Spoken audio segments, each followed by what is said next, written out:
Welcome to Why the Health Not Radio, where we take a no-nonsense approach to your health and your healing. I'm your host, Matt Marchant, and we have a great show for you today. It is titled, What Does True Health Look Like? And by the end of the show, I hope that we can answer that question fairly decently and fairly effectively for you. So what does it really mean to be healthy? We see all the ads, we hear all the talk about quote-unquote getting healthy. But how do we know what to look for to actually be healthy? What does that look like? Now, how many health books and magazines are out there? It's quite a bit. And each year there's more health books, there's more magazines that come out, all directed to the topic of getting healthy, getting fit, something along that lines. But here's a question. Do all these books, do all these magazines, do they even agree with each other on what health means and what health looks like? An even better question may be, what if you found out that you've been searching for a definition of health that is completely wrong for you? Another interesting question that I have is this. What if you found out that your approach towards health is actually making you less healthy and more frustrated? Well, that's what we are going to talk about on this show today as we look into the question, what does true health look like? You see, health is a lot like beauty. If you blindly buy into others' definition and biases of it, it becomes ugly. So what I'm asking you to do today is to definitely not buy into my definition or my bias either. You probably already have an easy time with your own biases, but what we're going to look at today is to create your own definition of what health means for you, not for someone else. So here are the three things that I am going to cover, the three main points that we're going to cover in this talk. Number one, what am I going to share with you today? Well, I will offer you a new way of defining and clarifying what health really means. And not what it just means to everyone, not just what it means in general, but what it means to you personally. Second thing, what can I do for you? I will show you an effective strategy to start your journey towards health and healing today. And three, I'm going to offer you some things that you can do next. I will invite you to take part in some practical solutions that you can do after the show. So, let's get into point number one. What can I share with you? Well, the first part to this is a new way of defining true health. Again, I would like to talk about that analogy I made between health and beauty. I'll state that again. Health is like beauty. If you blindly buy into others' definition and biases of it, it becomes ugly. Now focus on that key word there, bias. Everything we say is biased to some degree. Would you agree with that? I know I would agree with that. Everything I'm about to say in the next 30 minutes is biased. It's based upon my view, my opinion, my experience, and that is going to go into my definition of everything, including health and what health looks like. And how do we know if this is healthy or this is not healthy? So what we're going to do is we're going to try to come to our own conclusions based upon our own biases. Let's just be honest with each other. We all have our own biases, and that plays a role. The challenge comes in when I start throwing my biases out to others and trying to get them to buy into my bias or my definition. So, some of you may be saying right now, when we're talking about health and even the analogy of equating health with beauty, you might be saying this. Well, I don't know about that. You know, Matt, being sick is just sick. How can we make up our own definition of health? How is that possible? It's clearly defined. You're either sick or you're healthy, right? Well, let me show you how we can do that. It's very easy. Watch this. Now, over my 12 years in the health and fitness industry, I have come across many people that were quote-unquote clinically sick. Okay? They had some sort of ailment, disease, disorder, whatever you call it. Yet, they chose to define health in much looser terms. Let me give you an example. Take, for instance, a person who has diabetes. I'm sure if they have diabetes, it's not because they guessed, it's not because they just filled out a quiz in Reader's Digest and it said, oh, guess what? You have diabetes. You marked 2 out of the 3 questions yes. No, they've been diagnosed. Their doctor says, look, so-and-so, you have diabetes. Yet, knowing that, they still eat sugar. So for them, being healthy is not the same as maybe someone else's definition of what health and sickness is. You see how this is not a clearly definable term. What does it mean to be healthy? They view health as, hey, I can be diabetic and still eat as much sugar as I want. That's fine with me. Or here's another one. Someone who has a kidney problem, yet they don't drink enough water. Someone who has heart problems, yet they don't slow down on their crazy lifestyle. You see, they all had a different meaning to what health meant. So that's what we're going to look at today. These different meanings that we have and come to a conclusion on what definition you would like to give health. So when we're talking about these differences, who am I, who are you, who is anybody to impose my view or your view of health onto another? I mean, who am I right now to impose my view and say, okay, you all out there listening, let me tell you what health is. This is the way it has to be. Whether it's a clinical diagnosis or a personal judgment. How does that benefit either person? So if I'm telling you this is absolutely what it means to be healthy, you need to do these 3 things, these 5 things. Oh, I even wrote a book on it. Or, I'm an expert in the field. If we order, if we use words like must, you should, this is definitely how it is, how does that benefit either person? Is that making sense? And that's what this whole talk is about. It's about coming to our own conclusions and taking responsibility for our own conclusions, as opposed to letting others tell us. Really what that means is project onto us how we should live, how we should treat health, and how we should view health. So if I can't tell you what should be beautiful or should be fit, like I can't tell you, oh, this painting is beautiful, or this is what it means to be fit. You have to have a 6-pack. If you don't have a 6-pack, well, you're definitely not fit. Oh, you only have a 4-pack? Or you're a 2-pack short of being fit. That's pretty ridiculous, right? For me to define beauty or fitness or even strength in that way. Wouldn't it be just as absurd to try to define health in the same way and tell you this is what healthy looks like? So the main theme is, it's your body, it's your life. You decide what it is for you, and I'll decide what it is for me. And that's what we're going to go through. So let me share with you my opinion of health, my view of health, and if it makes sense to you, great. If it doesn't make sense to you, if it doesn't work for you, that's fine too. So let's get into what is health. Here is my more clinical definition of health. Health is a continuing property that is measured by how well an individual is able to fight off and overcome external or internal insults, whether physical, chemical, infectious, psychological, or social. So, if none of that made sense, because it doesn't really make sense to me either, that's why it's a more clinical definition.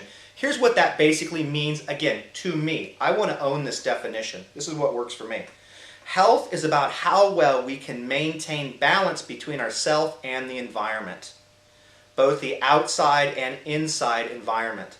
Health also values vitality long before longevity.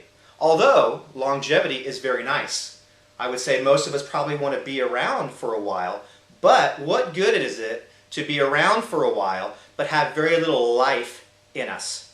So next, let's move on to the word true. Now I've thrown the word true health. So now we're not going to detour into the world of philosophy or psychology on what does truth mean, and getting into the realm of Sigmund Freud here and go, what does truth mean to you? No, we're not going to get into that. But let me share with you a pretty darn good definition of truth that I've heard. It is that which works. If I could add more, I would say this to that definition. I would say that which works for me in this moment under these circumstances that are unique to me. That is truth. That is true. So when we're talking about true health, I'm talking about what works for me in this moment under the circumstances I'm going through and that are unique to me. So if we take a look at that, meaning truth and health, as I've just kind of offered up, how many versions of true health may there be out there? Quite a bit. So how would you feel if I imposed my view and approach on health to you? If I said this is the way you have to view health and approach it, might this be true? When truth is forced upon us, it becomes false. I know that's true for me. I'll say it again. When truth is forced upon us, it becomes false. So once we are told that we must follow someone else's view of health or fitness, we are usually left with only one of two options. We become compliant or defiant. That's typically what happens. When I say you must, now sit down in that chair and for the next 30 minutes, I'm going to tell you what you must do to be healthy, to be fit, to be beautiful, to be whatever it is. Typically you have one of two choices, compliance or defiance. Compliance is, yes, I will do that because you said so. Oh, and you're the expert. An expert is a very interesting word. We won't get sidetracked by going into expertise, but very interesting thing when people are called experts. So you'll choose that, compliance, or you'll say, out of defiance, no, I will not do that because you are a beep. You fill in the blank. So that's the first part of our point. So still staying on point one, what I'm going to share with you is now we are going to clear the way for true health. Now we're going to talk about flow and grow versus stuck and strained. So think of health like you would about your digestion. Okay, when you eat food, eliminate food. Your digestive tract. Let's think of health like that. Things should move. They should not stay stuck. And that is what, bottom line, is we're talking about with health. We're talking about a flowing, a movement, which will equal growth as opposed to staying stuck. And when something is stuck, it becomes strained and causes strain within the body, the mind, and many other faculties within us. So when our bodies, minds, and emotions are free to move and flow, we what? We grow.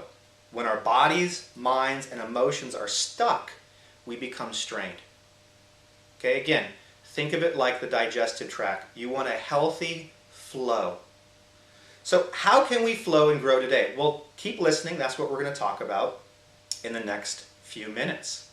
The very first step, though, is awareness. If you are listening today, great news is you have awareness. We're here, we're discussing it, we're talking about it. So that right there, for me, awareness is always the first part of any growth process. So moving on. Point number 2, I said, I'm going to share with you some things that I can do for you. What we're going to do, what I'm going to share with you right now, is I'm going to share with you what I believe to be an effective strategy for health and healing. It starts with this question. What one thing do you want most for your health? What's the number one thing that you want for your health? Do you know? Would you be able to answer that question right now, or would that take you some time? Either way is okay. You see, there's a lot of things we want in life. There's a lot of, I want this, I want that, whether it's for our health, for our life, for work, for relationships, a lot of things. but let's find priority number one. So here's another question. What one thing has the potential to both positively and negatively influence your life? I wonder if that is related to your health in some way. Something that can both positively and negatively influence your life. So again, what one thing do you want most for your health? If you don't know what you want for you, guess what? Others will be glad to tell you what you should want for you. And that's exactly what I see happen when we don't know what health means to us, what we don't know what we want for our health. It's easy to be subjected to somebody else's wants, somebody else's definitions, and somebody else's biases of what health is. And that's not always a bad thing, but here on this radio show, what we are all about is this, taking ownership of our own health and healing. And that's what I hope to teach you all how to do. Coming away with our own conclusion, being able to have the skills personally to take care of our own health, and not feeling like the next book that comes out, the next magic pill that comes out, the next thing that shows up on Dr. Oz, that shows up on wherever, I have to jump on this because this is the expert, this is how to get healthy, this is how to do it, this is some crazy diet that I now need to go on because I haven't figured out what do I really want. Do I really care about this goal? Maybe I don't. And that might not be a bad thing to figure that out. So, point 3, moving on here.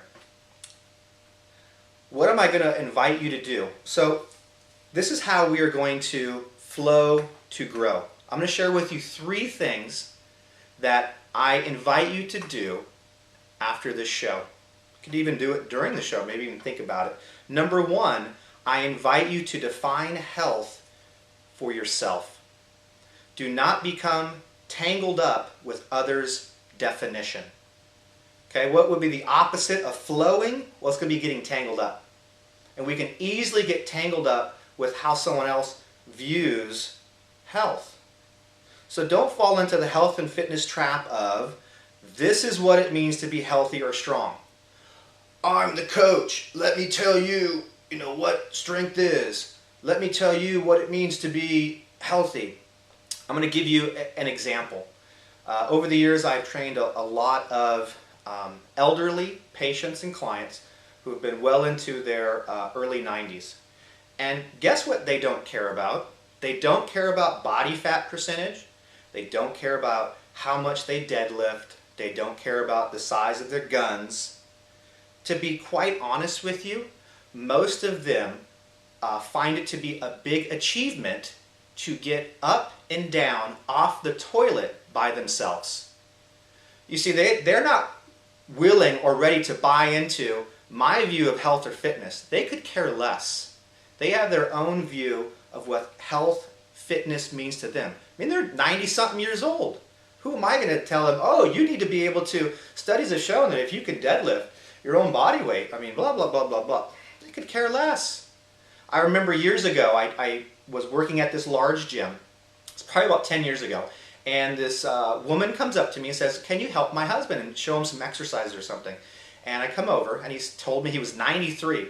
And to this day, it's the oldest person I've actually ever worked with personally. And I said, yeah, what can I help you with? And he said, I need you to show me some stretches. I can't bend over and tie my own shoe. And that's when a big light bulb went on for me at a very early beginning in my career in health and fitness. Not everybody has the same goals or view on health as I do. I mean, this one guy's goal was to tie his own shoe. And so I use that as an example for this. Again, you might not care about getting a six-pack. You might not care about running a marathon. You might not care about going completely gluten-free. That's okay. But can we allow ourselves and give ourselves permission to create our own definition and not feel, well, I have to go off of all this food because everyone else is, and it's all over the news, and I need to do this, and gosh, if I don't have this, I must not be healthy. I think it's a bunch of nonsense. I think what really makes sense is to come to our own conclusions. So that's number one, define health for yourself. Number two, create values that fit you. Don't become enslaved to others' value system. Again, if you're enslaved by something, you are not flowing. So here's a question. What are you willing to do? What are you willing to give up? And what are you willing to add in? You see, the minute I start telling people, you've got to give up this, got to, have to, must. You have to add in this, got to, have to, must. What happens? You are going to fall into the trap of being compliant or defiant. And if you are compliant with me, how long do you think that's going to last? How long do you think you are just going to do everything I say out of compliance if it's not really what you want? I can tell you, in the many years of being in the health and fitness industry, it will not last long. And that's why many diets fail, in my opinion, is that they are based off of compliance. And once you start doing something out of compliance, I would say this, watch out, because defiance is right around the corner. So, unless it is your decision to do so, things are going to end quickly. So, this is what values are. You have to create your own value system. Now, there's some people that are real serious about their diet. They're real serious about their health. It's, I'm 100% gluten-free. I have no cheat days. I have none of this. There's other people that say, look, I'm not so strict. I want to enjoy this on the weekends and do this. And guess what? Be okay with that. Can we give ourselves permission and not beat ourselves over the head going, well, I'm not really 100% of this or that, so, I'm not really that healthy. No. Redefine it for yourself. Now, I will say this. When it comes to things like gluten, when it comes to things that we're seeing in a lot of studies, and a lot of just life, that are typically bad for the human body. Yes, we do need to make informed decision, and to make an informed decision means we need information. So once you've been provided the information, once you know that something's either optimal, suboptimal, or really suboptimal for you, now it's up to you. It's up to you. The challenge I see is that a lot of advice out there continues to browbeat people that you have to do this, you have to do this. Again, watch out for compliance. Make an informed decision. Do something that's right for you. Third thing that I'm going to offer you to do is take an approach that is right for you. Don't get trampled or bored with others' pace for you. So here's a question. How gung-ho are you? Sometimes we have reasons to be gung-ho. And sometimes we need a reason to be gung-ho and get really serious about our health. And that's just human nature. What are some of these reasons? Well, here's one, a disease. Sometimes it takes some sort of sickness or disease for us to really get serious about our health. And guess what? I'm okay with that. Are you okay with that? Sometimes that's what's needed. But when we try to get people ready before they are, when we try to get people to move faster in this quote-unquote quest for health, it can leave us frustrated. So don't get trampled. Also, don't get bored. If you're really serious and you want to, take this to the next level and get off of all gluten, get off of all everything, get rid of the pasteurized dairy, all that, go for it. Go for it. But don't let others' pace for you frustrate you. Again, create your own pace on how you want to do these things. So, to bring things back into full circle, the initial question that I asked in the beginning of the show is, what does true health look like? Here's my answer. Anything you want it to look like. Now, for some, that answer may leave you feeling free, like, woohoo! Oh, great! It's up to me. The author of such and such book doesn't own a patent on what health looks like. Oh, cool. Now for others, that may leave you feeling a bit frustrated. What? I gotta come up to my own definition, conclusion of health? Oh, that makes me feel frustrated already. Now I'd be interested in why I felt frustrated, if that was the case. And that's a very interesting thing that we can talk about another time. If you do feel frustrated from having to come to your own conclusion on this. All I'm saying is this: decide what you want to create with your health and take responsibility for that creation. So, in closing, we have a few minutes left. Let's recap some of the main points. Okay, what does health mean to you? That was the whole point of this show, is you decide and you define it. Here's the cool thing about a definition. Every day you wake up, you can redefine it. This is not something that is carved in stone. Feel free to go, you know what, the way I defined this yesterday, I changed it. Let's use a case in point. How you defined relationships when you were 15. I bet it's different now. Even if you're 17, I bet it's different now. If you're in your 20s, 30s, 40s, 50s, 60s, guess what? You would probably agree with me that your definition of a relationship is quite different than when it was at 15. So that's the cool thing about our view on things, our opinion on things, and our definition of things. We can always change them. Again, what is truth? That which works. Okay?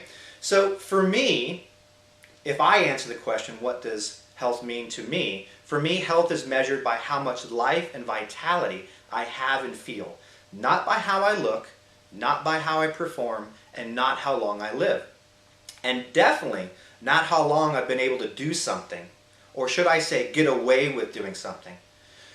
There's a lot of things people will say, yeah, I'm able to eat this way for many, many years and I've never had high cholesterol. I've done all this. I run a marathon a day and I've never had any knee problems. Well, I know for me and my body, it's not a question of can I do something? It's always been a question of can I get away with something and how long will that last? So for me, I'm always kind of checking the tank there. How much life and vitality do I have within me? That is how I measure my own health, not by looks, performance, and how long I've been on this planet. So, and second point I'd like to recap is how much and how fast do you wish to approach your health and your healing? These are important questions to consider, in my opinion. How do you want to approach this? How do you want to go about your health and your healing? Is it something that you want to cut out something 100%, 10%, 20%, 0%? Is the way you're doing things, does it work for you? Who am I to argue and who am I to project onto you and tell you, no, well, it's not working for you. Let me tell you why. Again, I know I've said it quite a few times, compliance and defiance. I know that I've been a victim of that, a victim that I chose to jump into, meaning with my own compliance and defiance towards what people tell me I should do. So that's pretty much our show today. I thank you for joining us, and I hope you learned quite a bit. I know I learned quite a bit putting it together. These tend to be very important topics for me, and sometimes they can leave us feeling free, that we can go out there and create our own definitions, and sometimes it can make us feel a bit frustrated. Sometimes it is easier if someone just tells us, just tell me what I need to do. I understand that part as well, and I would encourage you to just kind of look through yourself and figure out for you, what does that mean? What are you ready to do? What are you not ready to do? And when the time is right, you will do what you need to do. So in closing, thank you for joining our show today. What does true health look like? I'm Matt Marchant. I'm the owner of the Marchant Training Method, and you can find me at www.marchantmethod.com. If you'd like to contact me, you can contact me through email at matt@marchantmethod.com. Please feel free to comment, ask questions, and share this radio show with others. I look forward to our next show on Why the Health Not. Have a healthy and happy and healthy rest of your day. Talk to you soon. Bye.